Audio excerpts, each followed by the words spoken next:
team, and she needs some help, but I think it could be interesting if we record the meeting. Yes.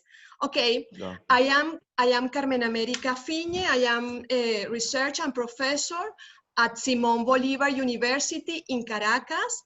My department is of language and literature.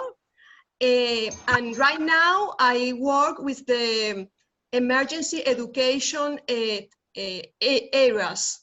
That is my principal work right now. We work with teachers from middle school in a very poor state here in Venezuela. The name of the state is La Guaira. And we want to study the different literacies practice of this teacher. Right. That's great. Thank you, Carmen America. Okay, and then our third international co-I, Hatime.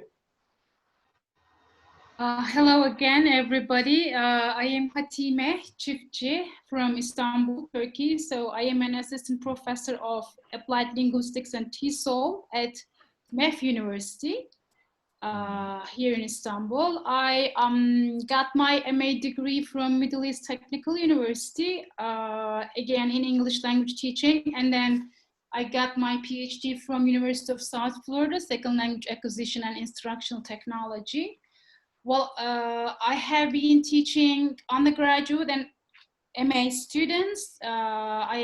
I have been offering courses like applied linguistics or sociolinguistics or intercultural pragmatics or research courses. Yeah, I think that's more or less me. Great. It's so nice to see you all and meet you all.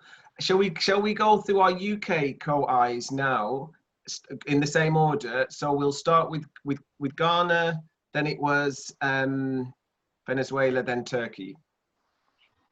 Hi, I'm Bernard Amu. I started my career off working with international child rights charities, ended up in the foreign ministry, and then later on I worked with the Organization for the Prohibition of Chemical Weapons in The Hague. I've been working in the area of program management all the while. I'm currently a PhD student, and I work with Tony on the pilot project to oversee the COVID-19 project. And just to reassure Carmen, we are recording. I'm recording. The recording will be made available on the website. I'll send the link out to everybody. Thank you.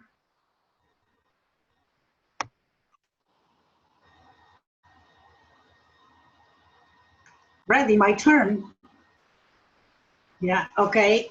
Well, my name is Fraibet Aveledo. I work with Tony and Erham here at the Department of English Language and Applied Linguistics. My area of research has been mainly in language acquisition and bilingualism, second language acquisition as well. But I worked before in Venezuela with Carmen and also with Maite, who we can't see here. Maite and I worked in the bank book when we were in our 20s. Well, when I was in my 20s, long time ago, in promoting children literature and reading. So that's actually how I started as a linguist. And I think that's yeah, I think that's a good summary. And then I'll follow as the third Reading team co-applicant. So hi everyone, it's nice to see you all. My name is Erhan Aslan, and as Fraibet said, I work with Tony and Fraibet at the University of Reading as a lecturer of TESOL and Applied Linguistics. Like Hatime, I received my PhD in second language acquisition and instructional technology from the University of South Florida. And since 2016, I've been working at Reading as a lecturer. My research areas include language learning and technology, and I'm recently more interested in digital media, digital discourse analysis, and I also do some research in intercultural communication too. So yeah, I'm happy to be part of this team. Thank you. Just before we hear from our two interns, I mean, it's great to have all of those existing relationships. I think part of this team. So myself, Erhan, Frybet, Bernard, Redding, but then you've got these sort of existing relationships with your colleagues in other parts of the world, and these different sort of overlapping disciplines, which is why it sort of feels, I think it feels like quite a strong rationale for working together, even though initially it looks like quite an unusual geographical spread. There's these you know, kind of strong foundations. So it's great to hear from you all. Last but not least, can we hear from Olivia and Jasmine, our two interns? Just a quick hello and what you do. Hello everyone, my name's Olivia and I'm a second year undergraduate student at the University of Reading, and I currently study politics and international relations. For the past 2 months, I've been working with Tony and Bernard on this project, which I have enjoyed. And yes, it's lovely to meet you all. Hello, my name's Jasmine. I'm an MA student at the University of Sussex, and I'm really interested in hearing more about refugees and how we can help that with linguistics. So really excited to be an intern on the project as well. Thanks, Jasmine and Olivia. Okay, so next on the agenda is the proposal itself. I have something to say. I forget to say that I have a PhD about cultural studies by Universidad de Chile. Thank you. Yeah, so the proposal itself. Now, there's several things that I need to say about the proposal. I'll get the sort of depressing bit out the way. We still have an awful lot of work to do on it. But that's kind of, I think obviously that's in the writing, that's in the text, which I'm not suggesting is easy or straightforward. I think the common threads are there. I think that we know what literature we're drawing on. We know what the research gap is. We know what we need to know. I think that the challenge is going to be getting it into the correct format over the next week. So we will be needing to submit 1 week today. We're quite lucky to have the support of the research office at Reading. So my first sort of bit of news is if let's call them the national teams, the country teams, so the UK COI with their international COI, Elizabeth in the research office has agreed for you to sort of work directly with her on the finance and the costings. So that doesn't need to come through me. You can copy me in so that I can see what's happening. But that will save time, and so as you start to flesh that out, and as you start to sort of add details to your costings, and the other thing to say about the finance is, as you know from having looked at the application form, we don't need the detailed breakdown at this stage.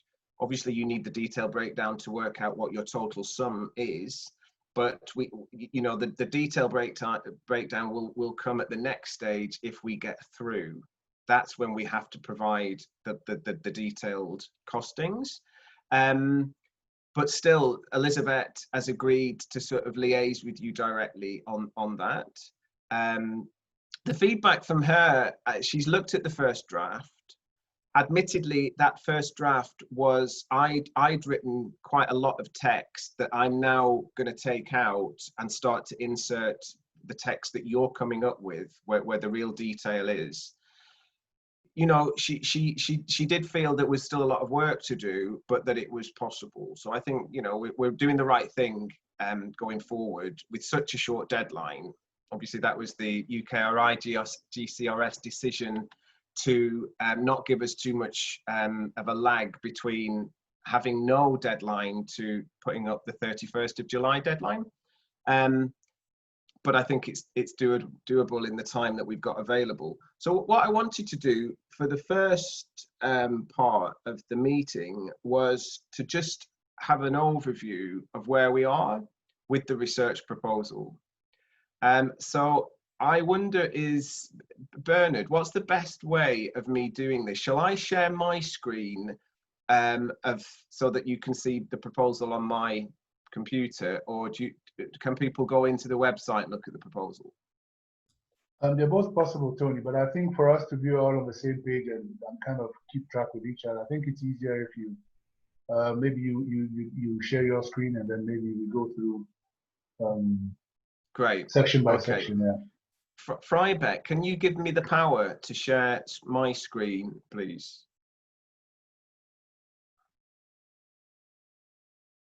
Yeah, you have it. Great. I'm just going to close. I've got quite a lot of stuff open.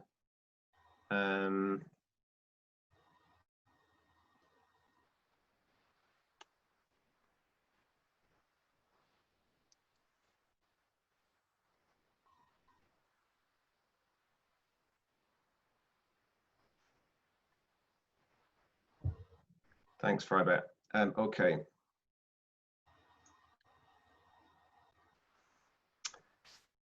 Okay, so hopefully you can see the section 1 now of the application. I'm not going to read out the text that's in there at the moment, but what I would like to do is just slowly over to 20-25 minutes, which is a bit dull for you listening to me, but just to go through the sections and tell you where we are at the moment.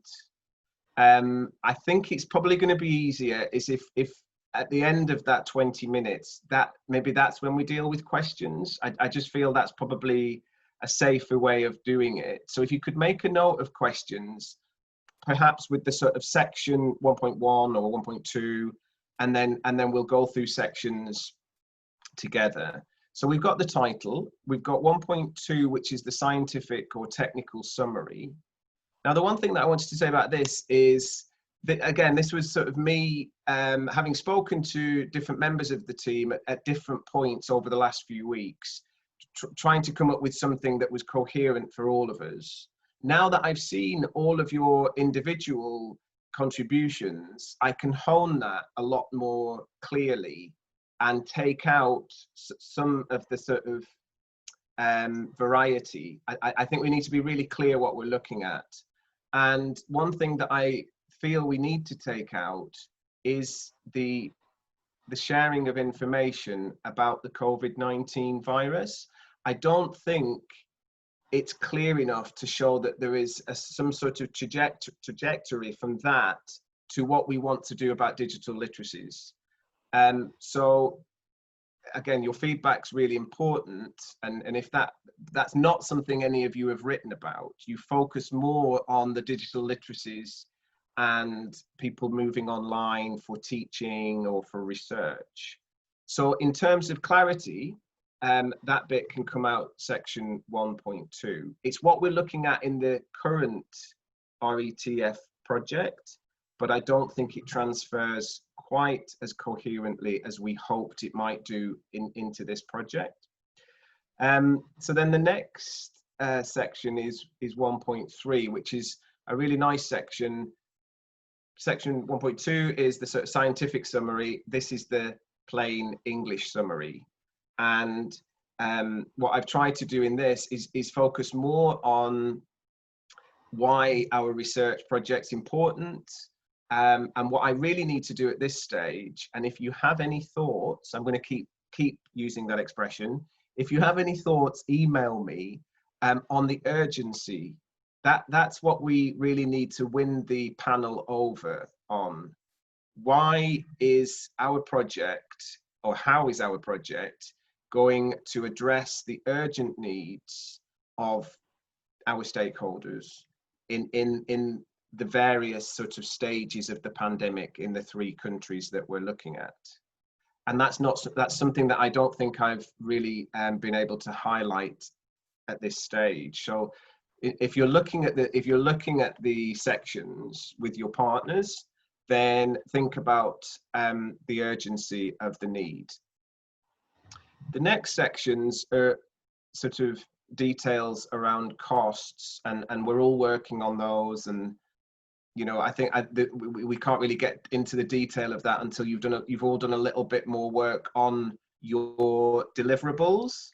So I think that section's coming up in a moment. When you've got your deliverables clear, I think then the finance that you'll need to carry out those deliverables will be, you know, easier to pin down, easier to make more concrete.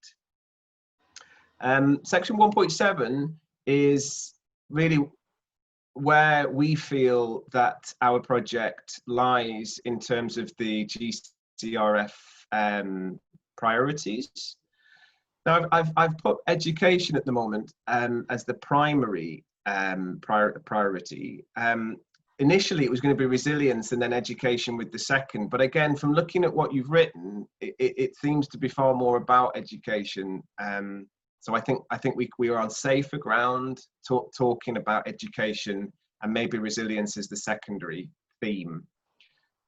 It's closest at the moment to an ESRC sort of program, perhaps with a touch of AHRC, given your backgrounds in literature and cultural studies and intercultural communication.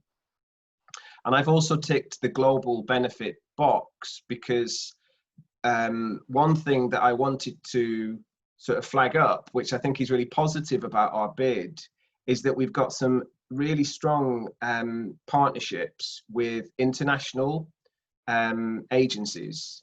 So I've managed to get INEE, British Council and UNICEF to say they will be dissemination partners. I know that Leander has got really strong partners, not only in Ghana, but across Africa. Similarly, Carmen America has those strong relationships across Latin America, but also with the US. So I think we're on fairly safe ground to be able to click the global benefit box there.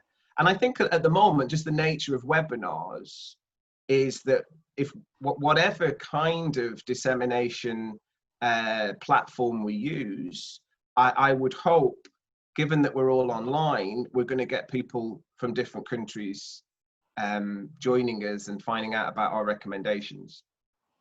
So section 2.2 is the co-investigators, which I'm starting to populate.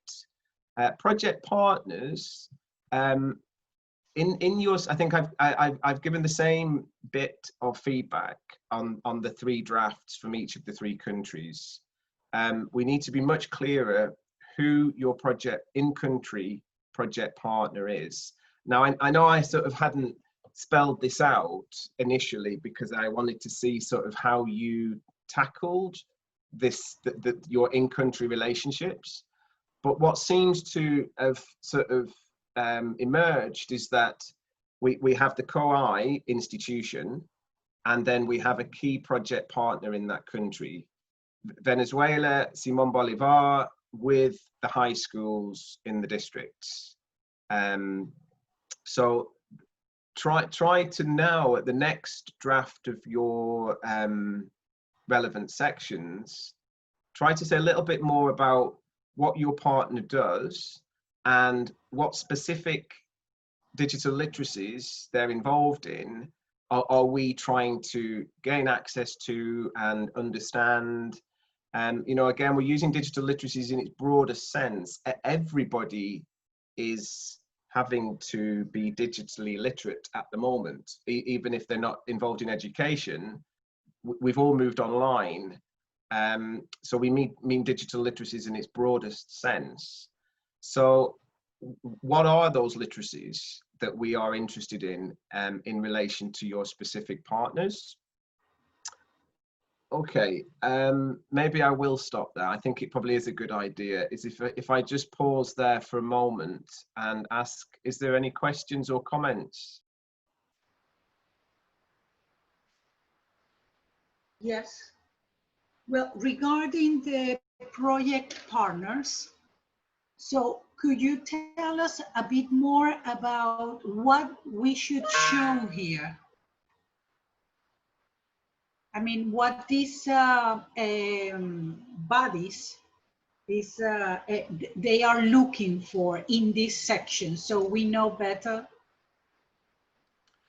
Thanks, Fribet. I think it's just a sentence or two, which is easier said than done.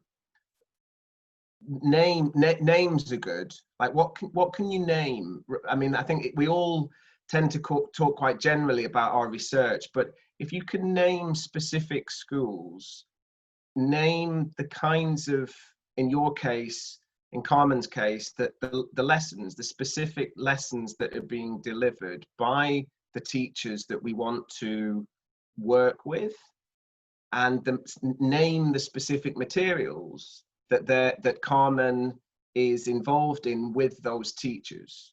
So like really concrete examples, so that, I mean, the panel, not that I've ever been on one of these panels, but as far as I know, the panel will read our application very quickly, and they want to see really concrete examples of what we're going to be doing and who we're going to be doing it with. So, you know, when you say, like, you know, you in your head, in Carmen's head, she knows who these people are and what they do. We need to try and get that across to the panel. Who is it that we're working with? Any other questions? Yeah, Tony, also just to ask, in terms of the partners, are we looking at partners who have given their consent to be part of the project, or we are talking broadly about partners that we previously worked with who are using the type of digital kind of platforms that we think might be important? So that in the process, since we don't have that much time, if we name partners that we could possibly work with, partners we currently have relationships with, but they haven't fully given maybe letters of support that they will be on board for this particular project, will that still be good enough?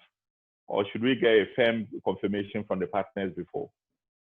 Yeah, that is a really good question. I think I'll be honest and say I think we can fudge it a little bit. They don't want supporting letters from our partner organizations. So I do think, given that we've got such a tight deadline, which is partly not our fault, I think if we've got strong relationships in the community and you're already working with them or have been working with them recently, then my feeling is that we should then describe that particular partner. Okay. Any other questions? Yes. Yeah. For example, Tony, I think, and Carmen can confirm this, but I think that the group we want to work with in Venezuela, the teachers, they have been previously in contact before with the university, because the university has extension work with the community. So is this kind of information that we should say, so that the panel can understand, okay, this is a group of people that are not in any cloud, they are there, they exist, and they have already contact with that, or you think that's not necessary? Exactly. I mean, you know, we are looking, Carmen's got that relationship with those teachers already. So I think that's a really brilliant example of how is that relationship sort of shifted online now, or shifting online.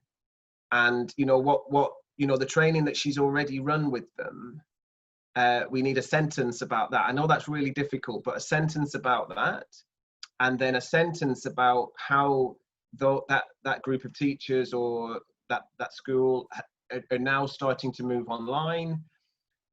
And it can be hypothetical. I mean, they're on holiday now, aren't they, in Venezuela? So we have to assume that they're online. We know that they are online, and we know that they're using WhatsApp. Yeah. Okay, I'll move. Sorry, Tony, I have a question. I have a comment. For example, we made a consult, online consult last June. That is important for the project. We can can tell that, we can say that. Yeah, that's fantastic. I mean, that shows like a really strong relationship, and it shows that, you know, I think in terms of this whole thing about urgency, it means that, you know, you're able to tap into what you were doing in June and build on that over the duration of the project. Okay, so I'll move on to section 3. So at the moment, section 3 is blank. It says importance, deliverables, expertise, resources. So you've been working on these sections in the context of the DAC list, beneficiary countries. You have identified. Please describe and justify the importance of the COVID-19 related knowledge gap. I think you're all well on the way of coming up with something there. I think the easiest way to describe that would be, in academic writing terms, a topic sentence that says something really clearly about COVID in your country with a citation from WHO or the UN or a national body. So it's really upfront. What's happening in terms of transmission or out of school statistics, or something quite bold, which is about your country and about COVID. And you've got that. I've seen that's coming along quite nicely. In the next section, 3.2, please define the project's deliverables and describe how the research impacts can be scaled to be useful. So the way I've been seeing this is to kind of keep it all moving. You've been thinking about your deliverables, and so far I've been thinking about the scaling of them with your dissemination partners in mind. And I think if we just continue with that approach, you can continue. So what we're going to do after this section of the meeting is we're going to have a look at those the Google Doc that you all contributed to, because that's really concrete, and it's all there. And I think 3.2 is one of the 3.3 actually is the one that we're looking at there. But what this does is try to sort of pin down the deliverables. And so have a look at what I've written here, because it's at the core of what will make the 3 countries projects coherent. So I think one thing that we can sort of do, that we're all doing, even though there will be differences in how it's sort of contextualized in each country, one thing that we can all do is come up with these bi-monthly. Every 2 months, we write an interim report, which basically is a list of very short, what we will call rapid response recommendations. And I think we can be fairly confident that some of that will be based on literature. It doesn't all have to have come out of our fabulous data analysis, because we're not going to have time to do that amount of analysis. I think some of it will be a bit of a literature review, some of it will be a little bit of an in-country update, and some of it will be what our data is telling us. But I think it's a sort of, it addresses this urgency aspect of the call. And it shows that we're taking that quite seriously if we're committing to some sort of correspondence through our dissemination partners every 2 months. I mean, it's, how detailed those reports are, we're not going to make them too detailed, but I think the idea is that there's a steady flow of information, and that's to try to address this idea that we are trying to share our findings. And then I thought, again, I've come up with the title, New Pedagogies for New Times. I wanted to sort of move away from the kind of deficit, everything's a disaster because of COVID. It is a disaster, but we're not doing some sort of critique of our country's response to COVID. I'm sure we've all got criticisms of how our government or maybe not, I don't know. But we could all say things about how our government has coped with the pandemic. I think what we're trying to do is say, okay, it's a pandemic, but there's this massive amount of creative response that's going on. These are the challenges, these are the constraints, but these are what we've learned about new ways of working. So I've come up with that hopefully slightly sexy title, New Pedagogies for New Times, which will consolidate our learning and our recommendations at the end of the project. And then the other thing in there that I just want to mention is I think we should aim for 3 online workshops over the first, probably all 3 within the first 12 months, or maybe the third one in the last 6 months. But anyway, throughout the duration of the project, 3 online workshops. Now, I don't think we can really start to debate this now. So it's my second request to you. If you could send me an email with your preferences, do you think those workshops should be delivered to your country only by you, and then we upload the videos to our website, and the other two countries can watch them? Or do you think we should be bold and try to say we should all be learning from these trainings, and we make the 3 workshops open to all 3 countries? So for example, Carmen America wants to run a workshop in Venezuela to the Venezuela partners on teacher resilience.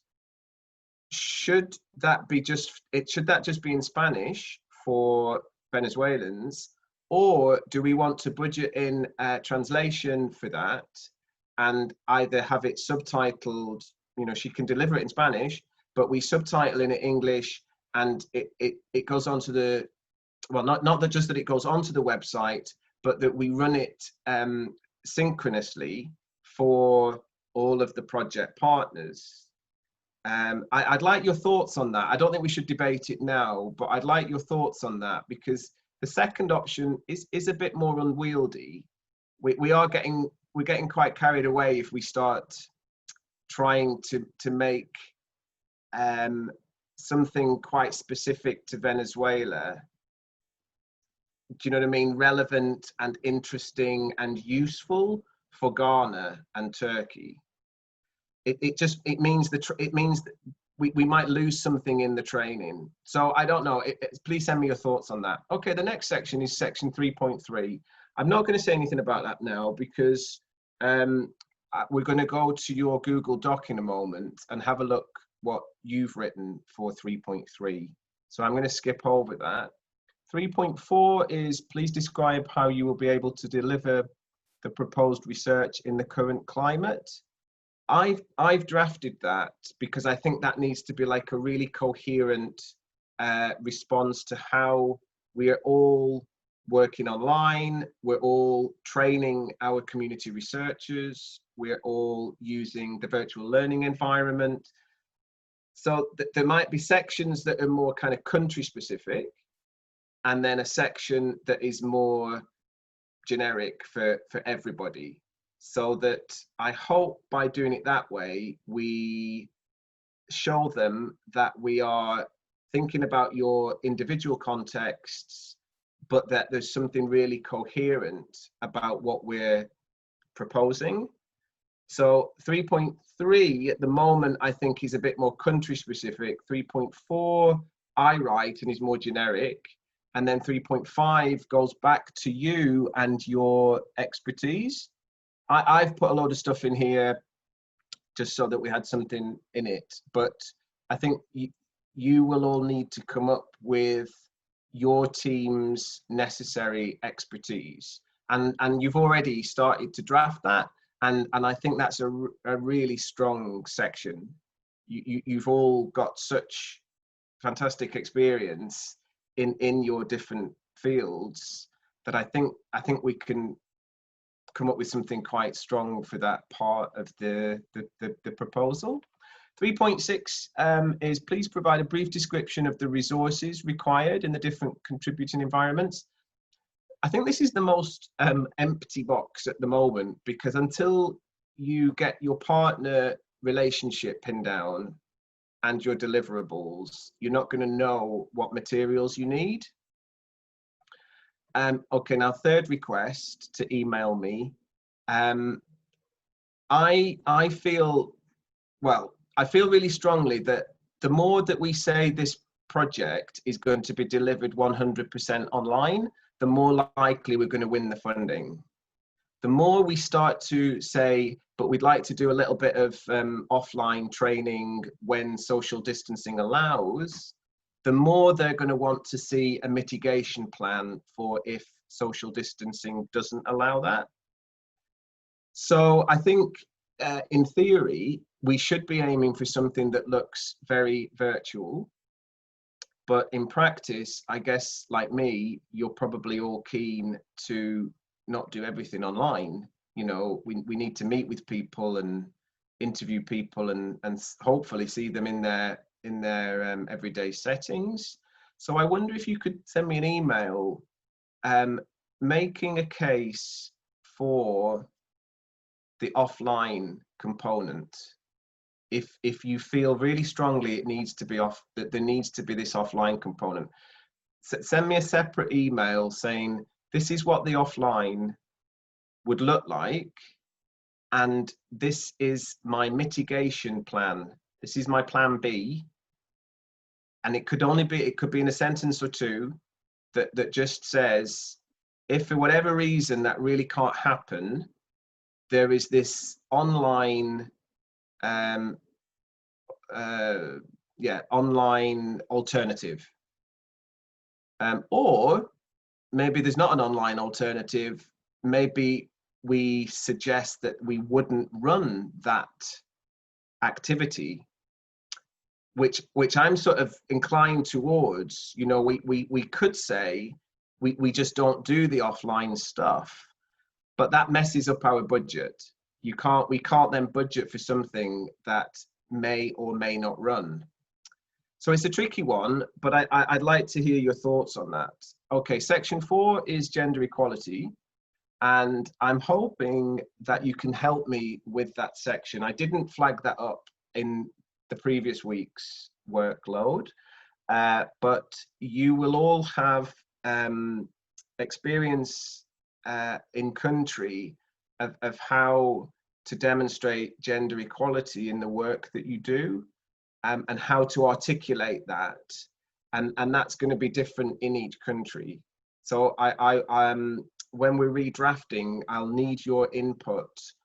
Again, just a few sentences on how gender equality is considered and embedded in development work or in academic research in each of your countries.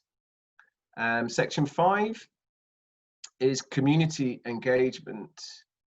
Now I've started to try to draft something here. It asks the question, how relevant community groups and organizations from countries on the DAC list have been involved in developing this proposal? Now there's a real interest, I mean, that's phrased in a way that's quite an opportunity for us, because there was a lot of involvement from community groups in the earlier stages. They're not actually going to be involved in the final bid because of what's happened with the lockdown and the social distancing and things. But the way this is phrased allows us to draw on the learning from those community relationships. So I'm not too worried about number 1.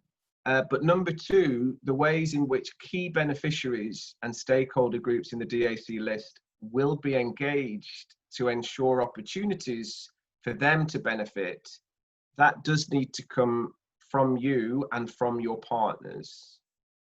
So at the moment, we're being very top down. We're all here today talking about them and telling each other what they need and what we think and all of this.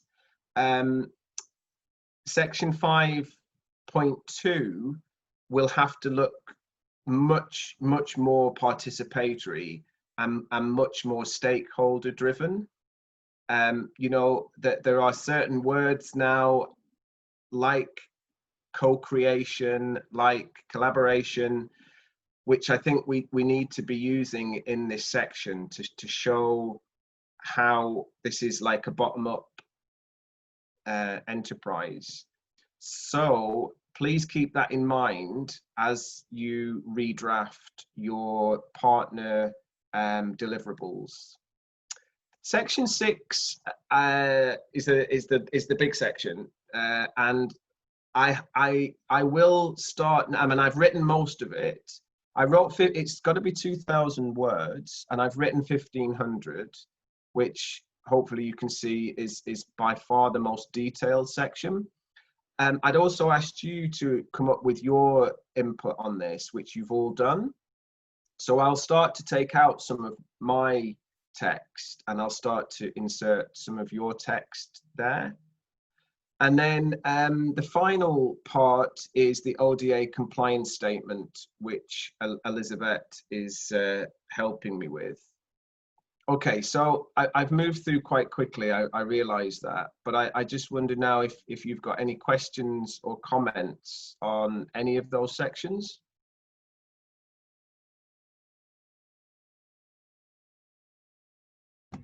Yes, I have a comment. O sea, I understand that, for example, when you revise our draft, you can use our draft for this part of the project, the part 5, yes, 6, excuse me. So what you read about our draft could be very important for the general proposal. That is.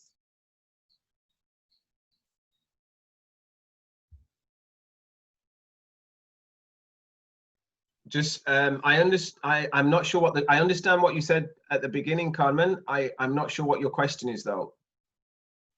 So that is what I want to say. Our draft is very important for your work because you need to receive new ideas or new things that could be fine for our general project. That is, yes, that is. That's right, yeah. Yeah, that's right. So I think it's getting a lot clearer now in terms of the bigger picture. But my initial concern was how you were going to marry the different objectives, methodologies from the different countries together to have a coherent piece. Since it's going to be one application rather than 3, or an application with 3 sub-projects under it. So I suspect maybe once we give you the drafts, it might be important to see where you have similarities or where you can draw on new ideas to strengthen different components of the application in a way that still allows for the coherence. Yeah, because that's the real risk, that you might have disjointed bits that are quite interesting, but they don't work together to form one coherent application. Exactly. Yeah. I mean, this is why it was important to get the draft so that I could start to see where the coherence was. Because you're right, Leander. I think it is a sort of skill of the writing. You know, the coherence is there. You know, we are saying that whether it's a teacher going online to deliver a lesson and using platforms like WhatsApp, there is something similar there in terms of digital literacies. You know, and she's in Venezuela. There is actually something quite similar there in terms of digital literacies and the kinds of texts that are being produced and the types of social practices that are kind of being drawn on, that a researcher in Turkey may be able to learn from in terms of what works and what doesn't. So the methodology is the same. We're all going online.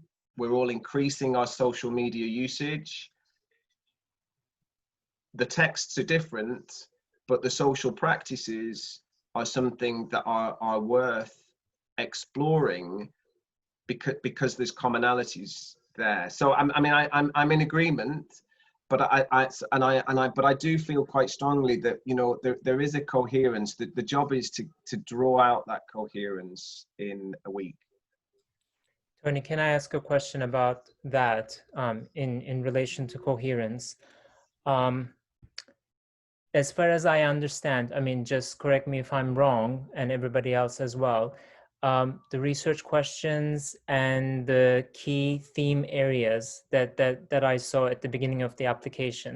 So does the project really have to align with one of those, or can we just say education in general, and within that we can include other types of underrepresented groups, but not necessarily refugees or migrants? So in relation to the Turkish context, can I just say, for instance, the COVID-19 situation led to several digital access, equity problems, so on and so forth at different levels of the society, but that doesn't necessarily just include refugee settings or migrant settings, so on and so forth. So how much do you allow us to go beyond that, or do we all have to be looking at the same parts of the society or stakeholders, so on and so forth? Does that make sense? Yeah, it does make sense. Fribert and I have been talking about this quite a lot. I mean, it's much clearer in the Ghana context, and I think it's quite clear in the Venezuela context as well, but it's a little bit further removed because displacement is happening in Venezuela, and it's happening phenomenally inside Turkey and around Turkey. I feel like one of the things that gives this its coherence is the fact that even though they are three different countries, we are saying we could hopefully say something interesting about how going online helps displaced people during the pandemic or during social distancing. So my feel to answer your question, if we can address displacement or migration in the three countries, it kind of gives us a sort of central organizing principle on which to pin what as you've already described could look like quite an incoherent bid. Does that answer your question? Yes. Sort of. I think the notion of displacement we're interpreting really broadly. You know, I think because we're trying to give a national picture of Turkey and say what's happening in Turkey at this level, and obviously that is COVID, but that is also Syrian displacement. Right. And then how is that impacting on decisions at the local level? Well, it's impacting on language policy. It's impacting on class size. I just wonder if there's a way of sort of bringing those two levels together. Yeah. I see what you're saying. I'm just trying to see if that has much to do with COVID-19. I know there might be some relationships between that and that. I mean, the whole situation, I mean, precedes the COVID-19. That's why I'm trying to see how much we can connect it to that versus an existing problem already versus COVID-19. I mean, we have to think about it. I mean, we will definitely think about it, but I just wanted to double check if that's the kind of direction we have in each country. Yeah, I mean, I hope it can be that aspect can be quite localized. Yeah. Yeah. Any other questions about the sections on the proposal?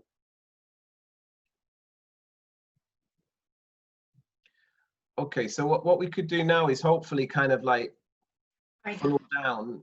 Oh, Fribet? I ask you something quickly. I think that one of the things I still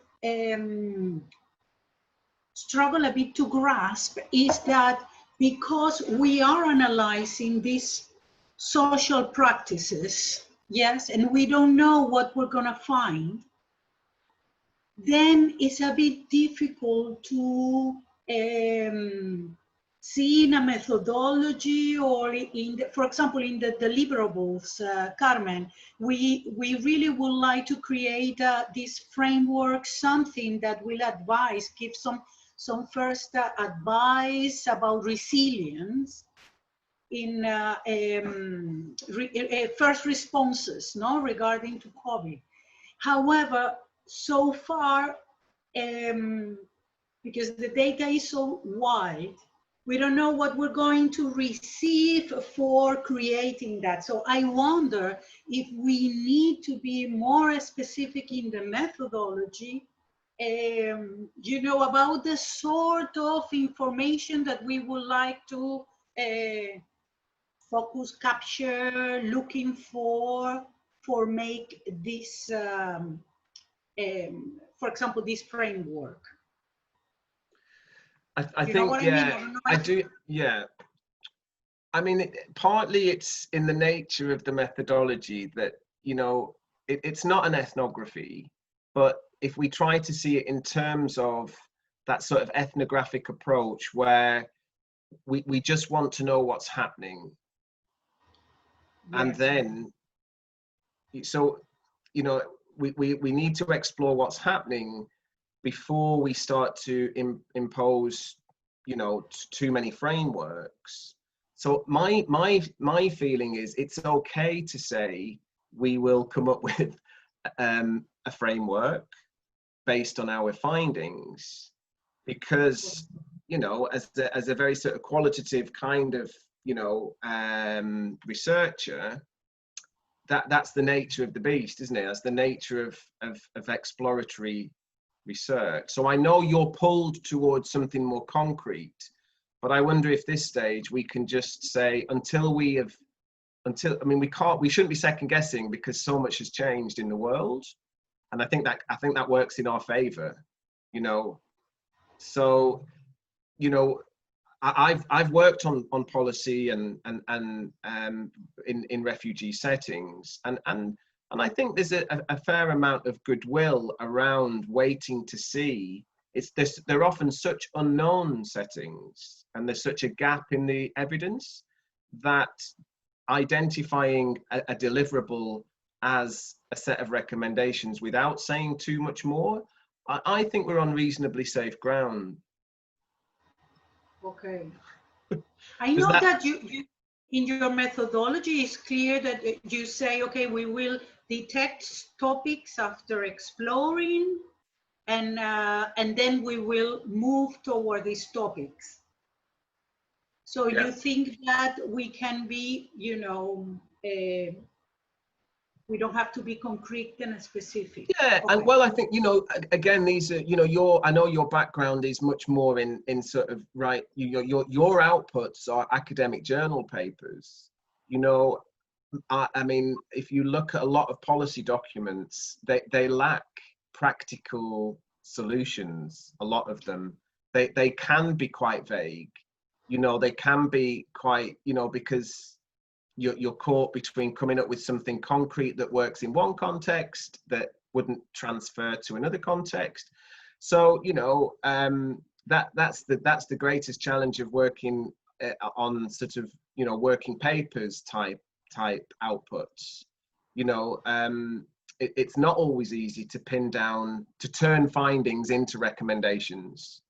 So that's why I think we work with, you know, I mean, I think basically what we're going to end up doing, which I'm very, very happy with, is collating what other people are doing alongside what we're doing. You know, so our dissemination becomes a catalyst for a conversation around digital literacies and COVID. You know, I was in 2 webinars this week, one yesterday about integration of ethnic minorities in the UK, and then one on Wednesday, which was about refugee education. It's really thin, you know, and they were supposed to be, they weren't academics, they were policy, they were both interagency networks, very thin on recommendations. So I think, obviously, we're not going to be very thin on recommendations, but I don't think we have to say too early on what our recommendations are going to look like. Okay. Right. So thank you. We're that's an hour into our meeting, and we're well on time. So the next part really is to look at your contributions to the Google draft. So if I just share the screen for a moment.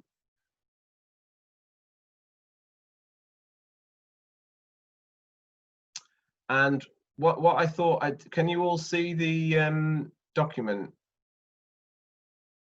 Yes, we can.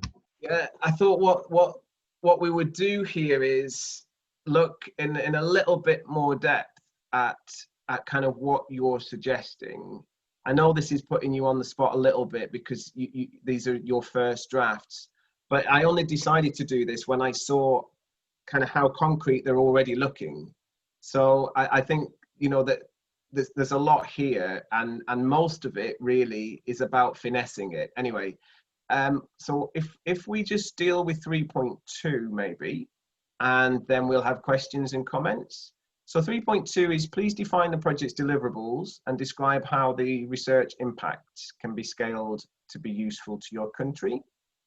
So I thought what was quite useful about the presentation of this section was making the deliverables like bite size. You know, they're going to be reading this document really quickly. They're going to have lots and lots. It's a very competitive competition, Elizabeth was telling me today. So they're going to be flying through the document really. So what we want are these like bite-sized deliverables that are really, really concrete. So I set the ball rolling with this idea of the bi-monthly rapid response recommendations. I'm glad to see that you've taken that up. I think what we need is, and I'm going to completely backtrack on my response to Frybet 2 minutes ago, because I was saying we can't say too much up front about what the recommendations are, but what we can say is who they're for. What we can say is who they're for. So what I've put here is bi-monthly rapid response recommendations to be released during the course of the project. So if you're all saying that's something that each of country could, you know, think about, as you start to sort of pin down who your partner is, you need to also pin down who those recommendations are going to be tailored to. So are they for teachers, or are they for teacher educators, or are they for policymakers? If they're for all three, how do we articulate that in a way that, again, doesn't make it sound like we're trying to do too much? I think the tendency when writing a bid like this is to put a lot of detail and information. I think we really be quite focused in these deliverables and make them sound very achievable. I think that people used to talk about SMART, didn't they? Like, you know, measurable and all of that. So try and keep them smart, so that, you know, as they read through the application, they get a really strong sense of what it is we are delivering. So deliverable 2 was webinars, and what is great is that you've all got these relationships with in-country and international partners. So I think we named them in the deliverable. So for example, British Council webinar is a channel for our rapid response recommendation report. I've also got something here called the Integrated Strategic Digital Literacies Plan. I mean, please rename these things if you think there's a better way of describing that, but that would be something that we come up with at the end. You know, that that pulls together. And that's the other thing, that's another important thing, isn't it? You know, the bi-monthly rapid response recommendations can be just for your very focused stakeholder group. So that's fine if your response recommendations are for teachers, or it's fine if they're for aid workers. But what we want, that final deliverable at the end of the whole thing, to be something a bit more integrated. So Carmen's deliverables were a webinar on digital literacy, communication and teacher resilience, which is fantastic. Deliverable 2, teacher training workshops in the fall of 2020, short workshops in the use of digital platforms in context of limitation and education emergencies to middle education teachers. So that's beautifully smart. It's a very clear deliverable with a very clear audience in mind. And then deliverable 3 is this larger reference framework, which we could call digital literacies and communications, which again is a sort of more kind of global sort of ambition. And then Carmen has described which sustainable development goal that matches to, so it's SDG 4. So thank you. That's all quite useful, because I will just edit that down a little bit now, and that can go into the application. Hatime and Erhan's deliverable bi-monthly report through the university, and you mentioned research articles, which I'm glad you've done, because I've been so focused on non-academic partners or non-research institution partners that we haven't really said much about how our findings are going to be released to the academic audience. So that if that's something that Hatime and Erhan want to develop, that would be great. And a deliverable also on webinars, and a final one, developing undergraduate module courses on digital literacies for pre-service teachers. Fantastic. So that's very, very smart. Interesting, you've put at MEF University. So if you could think in the next draft about how we might scale that for dissemination with other, you know, because that's a module, sorry, that's like material that would be useful for us at Reading and for elsewhere. Leander's bi-monthly rapid response recommendations on the lockdown lives, migrants' experience with COVID-19, great. So a completely different constituency with bi-monthly release dates. In deliverable 2, integration of the findings and recommendations of the project into presentations delivered and reports and publications. So I think because Leander, you're in a migration center, maybe at the next draft you could add just a sentence or two about what activities and networks the migration center is part of, that your findings and your deliverable 2 could be disseminated through. And deliverable 3, convening a forum to deliberate the project's findings and recommendations to develop a COVID-19 guide for migrants document, which is another great idea. This is something we all need to think about. What kind of end of project event do we want? Please email me, well, please email actually the whole group, if this doesn't get too complicated, with your preferences. Do you want a big conference? Do you want to say we'll organize an international conference? Or do you want, which we've not suggested at the moment, and it doesn't have to be in there, but it is something that I know often happens with this kind of, I mean, other proposals I've worked on tend to have a conference as their dissemination deliverable, but we don't have to have that. And if it's not come out already, then maybe there's a good reason not to have that. And then Right. So you've already got the distribution net, the dissemination network there, Leander. So that paragraph with SDG 10.7 just needs integrating maybe into the deliverable a little bit, although they are quite separate. Okay, 3.4, please describe, oh, well, shall we take any questions? Any questions or any comments about 3.2, Private? Sorry for asking so many questions. Yes, because each of us proposed 3 deliverables.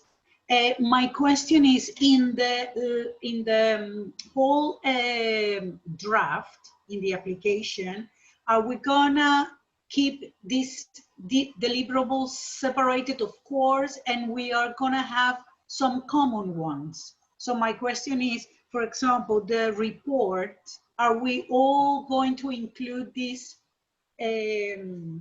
bi-monthly report? And for example, we would like also to write the results in articles.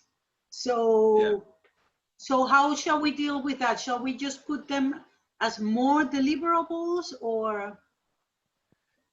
That's my question. Yeah, it's a good question, and I mean, it's a question I keep asking myself. When am I going to be able to do that?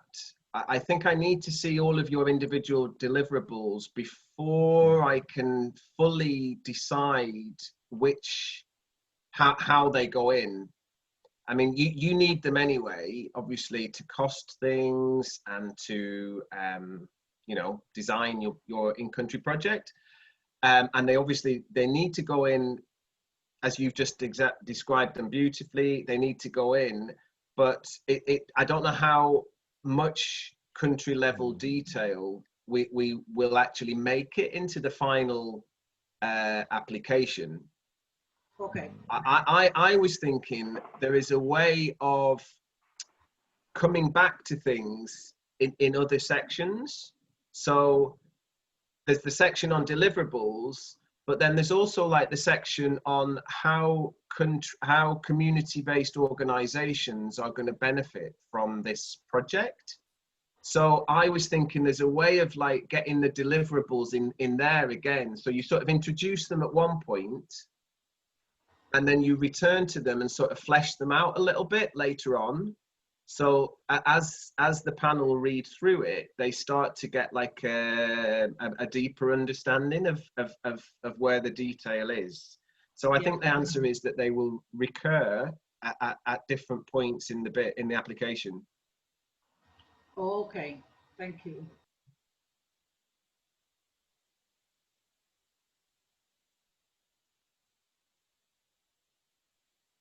Shall I move on to 3.4? So 3.4 is, please describe how you will be able to deliver the proposed research in the current climate. I think this is quite strong. I think this is quite a strong section. I think you're all saying the right things. We're all saying similar things about about digital platforms. On the one hand, we're talking about, you know, things like Blackboard, which Hatime and Erhan mention, and then there's the kind of back channels that support that, which is kind of what Carmen and Fribet have talked about, which is, you know, like WhatsApp, Skype, and Zoom and things. So I think it goes back to my earlier request. How much or how far or how much are you willing to try and make this sound almost entirely like a virtual online program, because that's, I think, quite strong in the proposal, and how much do we want to sort of add on the offline dimension? So Tony wrote, this project will be delivered through the COVID-19 Migration Multilinguals website. I hope that's a strength of the proposal. You know, we've been working on this website now for 3 or 4 months, and we've got 3 partners already uploading data, and Bernard's put a ton of other stuff on there. We hope that we will have several links to the website in the proposal. So if they miss the first one, they see the second one and they go to it and they see that we are not starting from scratch. You know, we're supposed to, well, not supposed to, we are committing to starting our program within a month of being given the go-ahead. If we're successful, we have to be able to demonstrate that we can start work within 1 month. So by having a website that is fully functional, I think that gives us a little bit of a head start. And then what are we asking for? Well, we're asking for funding to build a virtual learning environment that we add to the website, so that it allows us to do a lot more training, a lot more discussion. I've used a format of sort of fairly interactive. So the idea is that the PI and the co-Is, sorry, there's a kind of a pre-reading stage to the training. So the community researchers, they go to the VLE, they're given a pre-activity, a preparatory activity. So they do a little bit of reading. If maybe that training that week is about data collection, so they read something, they go online, they watch a vodcast or a talking head of one of us delivering a short training video. They then do a task. They then post their own reflective response to that task onto the VLE, and they watch each other's. And then there's the next stage is it's split into two. First of all, they reflect in their in-country teams. So the Venezuelan community researchers will reflect on the activity together using the VLE. Now, I hope this doesn't sound too complicated, but what we thought then, what would be really nice would be there's another activity, another reflective activity where they're in international groups. So someone from the Venezuela team, the Ghana team, and the Turkey team then have a little, like, I mean, I don't know how many of you are doing teaching online, but like our students are going to have to do next term, basically. They're going to have to, we're going to have to put them in little breakout groups, and they're going to have to do a lot of stuff using Blackboard instead of being in a classroom. So it's using that idea and using that technology, but across the 3 countries, so that there's a sort of this idea that the title of our project is South to South collaboration. So the collaboration is at the training stage, and then allows them to sort of continue to collaborate through those relationships, through the VLE, as they start to collect data. So the collaboration doesn't just come in at the data collection stage, but that it's sort of already initiated. So that's, if you want, I can explain more about the VLE. We've really thought it through, I think, and you know, it's based on an existing model of how Blackboard type VLEs can be used for this sort of purpose. Carmen has then given us some details about the current climate in Venezuela with the pandemic, and I think what I've said in your feedback, Fribert and Carmen, is it's great to see emails, phone calls, Google, Zoom, WhatsApp. At the next draft, identify one sentence for each. How will email be used? How will phone calls be used? How will Google Forms be used? And if you can't, then take them out. But we need to see what each platform is being used for. Again, just one sentence. Hatime, again, describes the situation in Turkey, webinars through Blackboard. So I think in my feedback, I've said, well, using MEF's Blackboard's fantastic, but unless, I mean, and maybe your community researchers are all students or staff at MEF, in which case they all have access to Blackboard. But if they were a partner organization, then giving them access to Blackboard is quite difficult, unless it's easier in Turkey. But in Reading, I don't think we're able to give people. You need a reading.ac.uk email address, I think, to get onto Reading's Blackboard anyway. And then Leander's paragraph is about obviously about Ghana, national restrictions, congregations. So that's a little bit about how people are not able to move around so freely. We would choose closely physical distancing. Right, so, and then this is looking more at a kind of offline component. And that's fine. We just need to decide if we're going to do that, then what's the mitigation plan?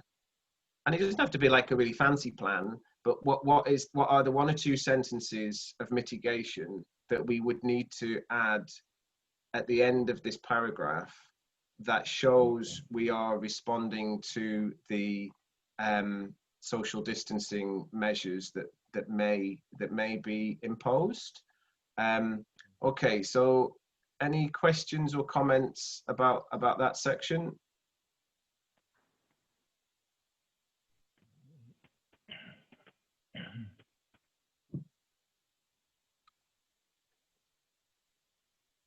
Does that mean I have to keep talking?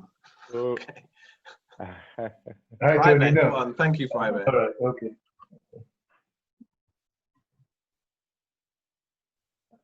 I think you probably have to put your audio. Yeah. Fraivet, no se oye. Thank you, sorry. No, Bernard, you go first. No, mine is just a quick, simple comment. I was just going to ask Tony, at the end of our section, we have a line that says online means of data collection is an area where the research team has extensive experience, even prior to the pandemic. Would you like us to be a bit more specific there when you talk about maybe the mitigation plan? Yeah. Okay. Yeah. It's a tricky one, and I understand that you want to do different kinds of research, but I mean, I think the danger of that, the sort of the risk involved in that, is that we might not then be able to demonstrate a really strong, viable mitigation plan. Right. So it's a trade. I guess it's a trade-off, isn't it, between saying we'll do everything online and not having the kind of data that we, can work with, because 100% online data isn't the data that I'm most familiar with, and I don't think it's the data that we would necessarily want to answer these kind of research questions. I just think it needs, it just needs a sort of an alternative. Yeah, so within the Ghanaian context, even though we have the online platforms, so for instance, within our university, we have the Sakai that we use in teaching. And as soon as the lockdown happened, we moved all teaching online with opportunities for students to be in breakout sessions, forum to ask questions, and even examination quizzes and all that being done. I don't know if that is developed widely within the other sectors or amongst our partners. So that was the thinking we had initially, that a combination of the face-to-face and then the online platforms might be a good mix. As you are saying, it will then mean that coming out with that mitigation plan just in case. So we'll take you through. We saw that in your comment section. We're reviewing that today and we'll finalize by tomorrow. So we'll try and then think it through and see how we can rephrase that to make it sharper and then more doable. Great. Yeah. Thanks, Leander. Just a quick one, just before you, just to say quickly, I don't think any of us are working with wealthy partners, but if there was an opportunity for your partner organization to contribute to some offline activity, then we could say that it will run when do you know what I mean? That doesn't affect our budget. It wouldn't you know, kind of distract from the costings that we would come up with. But I know it's not always easy to get funds, even small level, from a partner. Okay, Fribert? Yeah, but no, my question was that if it doesn't change our budget to just describe that the data collection will be all online, everything online. But then later we see, I mean, not to write in the proposal the option of face-to-face data collection or meetings, but then do it if it's possible, can we? So I wonder if the safest way to go, for example, in the case of Venezuela, Carmen, is to just put online, that everything will be done online, and then in the future, if we see that it's possible and that doesn't imply any extra cost for us or very little cost, we just meet face to face. We wrote that. I mean, but not say anything in the proposal. That's fine. Yeah, I mean, are you asking me or Carmen, Fribert? Oh, you, if that's okay in the proposal, for the proposal. I mean, I suppose the sort of like the, I don't know, the kind of, what's the word? I don't know, it's a Friday afternoon, I've run out of words. I suppose the boring, dull response to that is we're supposed to sort of stick to what we propose. But I think, yeah, absolutely. If we, my fear is don't put things in that we can't then justify a mitigation. But absolutely, if you say you're going to do £15,000 worth of community-based training, and we end up doing £5,000 worth of that offline, I think that's totally fine.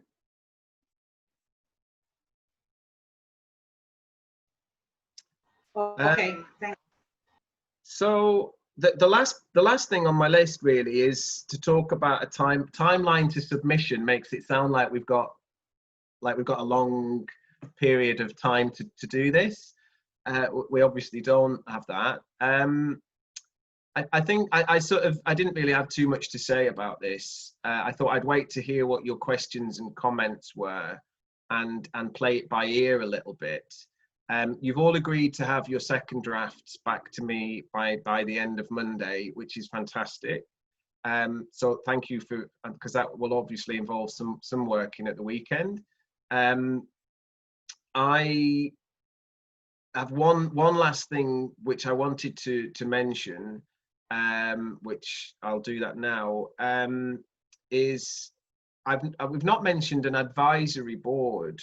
Normally in this kind of project, they want to see, you know, some sort of external, not monitoring. I don't know what another word for an advisory board is. Like, you know, somebody sort of not involved in the day-to-day nitty-gritty of the project, but understands what we're trying to achieve.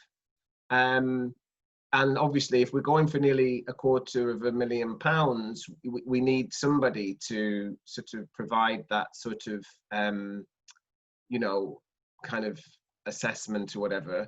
So I wonder, I've got two proposals for that. One is we could go for the standard fancy big names, like we'll have someone from UNICEF, we'll have someone from British Council, we'll have someone from the, you know, another sort of big international player, and we've got a few of those partners already. The other thing though that I thought was, we have said that this is supposed to be the community researchers collecting data and collecting information about their own communities. So I wonder if we want some sort of advisory board that is made up of the ordinary people from the communities that we're interested in working with. And again, I don't think that has to be very fully fleshed out for the proposal. I don't know whether you think that doesn't sound very rigorous, or that would look a bit too kind of tokenistic maybe. But if the idea is that we are training up community researchers to go to collect data in their own communities, then I think the advisory board should probably have some of those people involved. Yeah. Tony, can I come in here? I'm part of the Magnet project, for instance, working with PRIO in Norway. And for that particular project, it's one of the Horizon 2020 projects. So for that, we have the advisory board, but then we also have what we call the end user board. So the end user board will be probably the type of persons from the community who are directly involved in the project, giving feedback as to the direction of the project, but also stand to benefit directly from the outputs. Then the advisory board will probably be people who are more experienced or from the fancy like IOM, UNESCO, and the rest, because their role is to give us direction. So it's an oversight responsibility that they have. And the more credible the names sound, the better for an application purpose. And the end user board makes it inclusive. So if we can have those two tiers, the advisory board, but then we also have an end user board, then I think that might work well. So it's participatory, but then we also have the top level oversight. Great. That's a really good advice. So could you send me again? I think could you do it as a separate email called advisory board / end user board, and give me your nominations or suggestions for who you think we can name as Leander says, like credible big players for the advisory board, and then beneficiaries or end users for the end user board. I don't think we've got space to say like anything more than we'll have these two boards as part of the process. I think we just have to sort of take it as read that they know how an advisory board and an end user board works. Although I've noted down what you said, Leander, about benefiting directly from the outputs and making sure that it's inclusive. So I can use that in the description. Okay. Thank you. Great. So the timeline then is really tight, but I think if you could get your drafts to me by the end of Monday, and if you could also send me those emails again by the end of Monday, because that's quite a lot of text for me to sort of work into the final draft. I mean, that would basically give me Tuesday, Wednesday to work on it, and then Thursday it needs to go to Elizabeth to give me final feedback. Alongside all of that is your individual communications with Elizabeth about your costings, which I guess you'll just have to, kind of manage as and when you can squeeze those into things. So any final questions or comments from me or for each other? I mean, does anybody else want to comment on anything?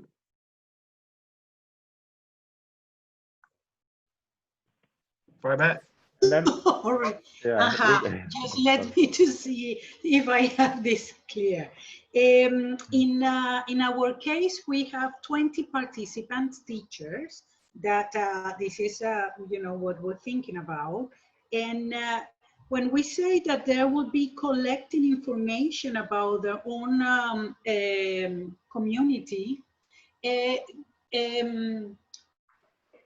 we mean that they will be collecting data by contacting all the participants, or is it just their own work?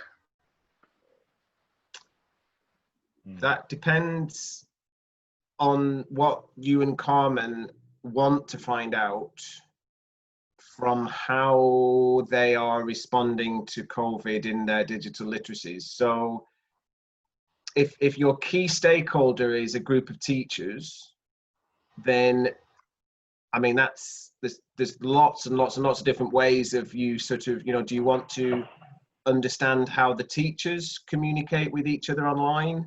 Do you want to understand how the teacher and their learners communicate online? Are you interested in the wider school community?